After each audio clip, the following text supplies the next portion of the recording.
Our next speaker is Sara Uzquiano, and she is going to talk about understanding crown morphology in mixed pine and oak stands.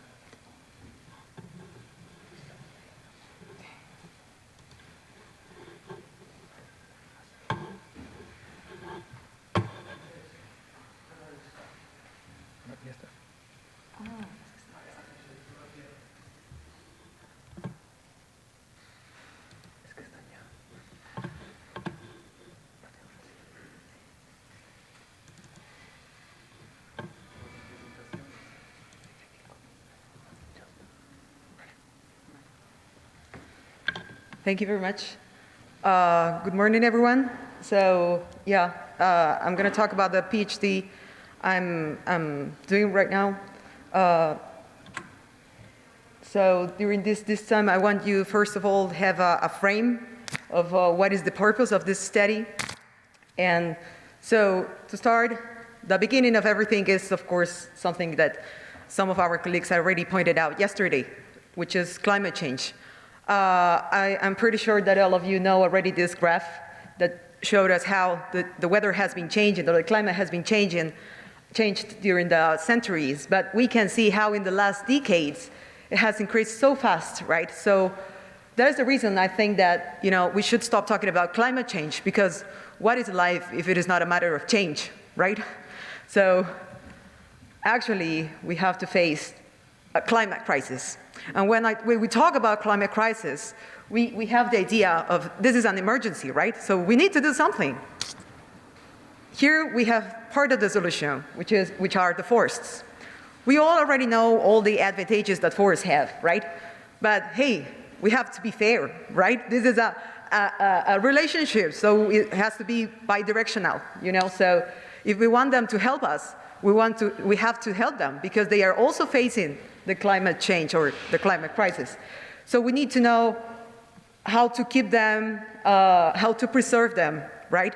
And within this regard, mixed forests, are the big unknown here.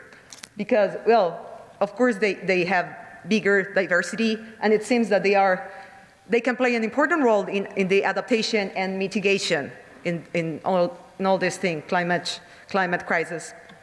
But again, we have a problem here that we don't know how the species interact between each other. Because as you see in these pictures, how different is a pure stand from a mixed stand. Like the structure is much more complex, If I have to choose, I go for the pure stands, But the solution could be, or is, to check just the crown morphology, because the crown already gave us a lot of information about how is the forest, how is the competition, and all those things. But, once again, problem here. The crown is one of the hardest components to obtain. So what to do? Well, lucky for us, we have technology. And let me introduce you to terrestrial laser scanning. This is a new device that, well, in forestry field is new, that is a survey method that is infrared lights that help us to have, in a very more accurate and faster, a very precise picture of our forests, as you can see here. So we have a problem. It seems that we have a solution, but it needs to be tested. So let's get started, right? Let's do a PhD. So the main goal of this research, we have two main research. On one side is to see whether the mix between pines and oaks affects somehow the crown. And to do that, we have the other main goal of this research, which is readjust explanatory models that we already know that they explain the crown, but adding more variables in like the crown information, like the mixture, the competence, and also competition, sorry. The location, the study is located in Spain, in the north of Spain, and we have pine and oak together. We have our pure stands and our mixed stands. These are pictures of how they look, the forests we are studying. So now is when I will give this presentation is going to have two branches. On one side, I'm going to talk about the terrestrial laser scanning, and then I'm going to talk about the explanatory models, okay? So the terrestrial laser scanning, this is this one that we are using, Power Focus 3D. We have used also a GPS, a sub-centimeters GPS, so in order to be able to locate our forest within a map with UTM coordinates. And the most important thing here is these white spheres. These are the spheres that led us to make the puzzle. So all the 2D images convert in 3D images later, you know? So once we get the data here on the field, we take our forest and we put it in the computer. So this is a very fast, how do we do it? Like the catch alignment. Every color is a scan position. So when you start, they are overlapped. So thanks to the white spheres, the software is able to locate each of these positions. And finally, we have this is all the positions that I took within the plot. And we have our forest in 3 dimensions. So when we have this, it's like, perfect. We have our forest, let's get the variables, right? But like in everything in life, like in practice, you know, theory is different, right? Like, yeah, we have all our forests here. We can get all the variables, which is great. But how on earth we isolate all that, you know? This is the issue. Well, I traveled to Germany, and I got, together with some colleagues, we developed this algorithm that is able to recognize the trees as clusters, so we can isolate the trees.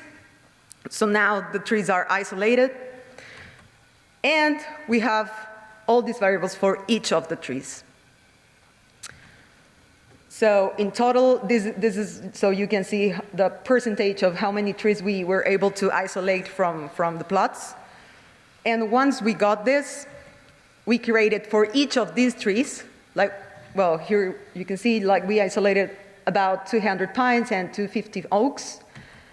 And after that, for each of these trees, we created a radius of influence. So we could check, you know, so we can, yeah, we could see what is how the other trees influence the trees that we are studying. So we create this 3 radius of influence, 5 meters, 7.5, and 10 meters. And we started with the explanatory models. So as I told you, we were able to get all this information from the trees. So we classify them into these 4 variables that you're seeing, the size, density, competence, and mixture.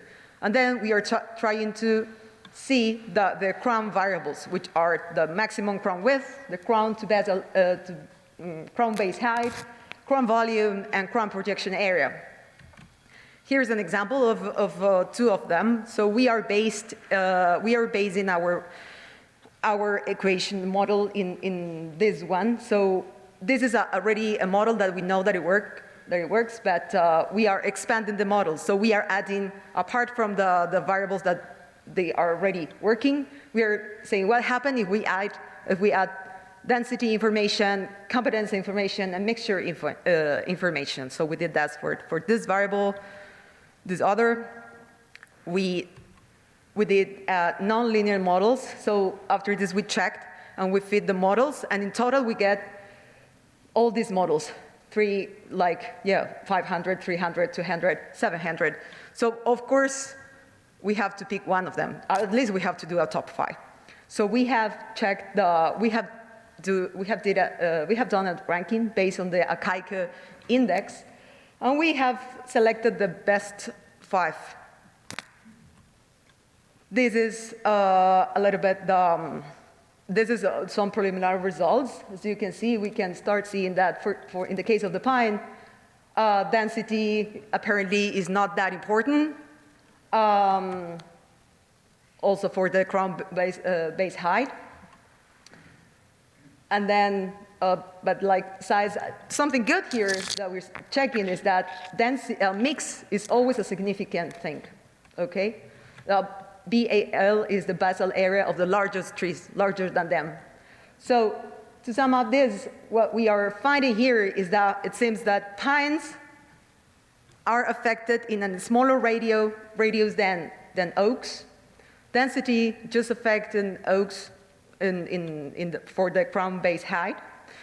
So of course the competence, is affected or is it's affected by the basal area, the surface of the trees, the larger trees than the one that we are studying.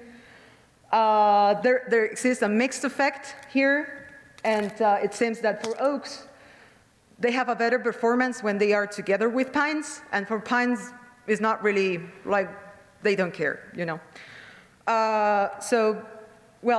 to sum up, so what I want here is that you have an idea what I am studying here.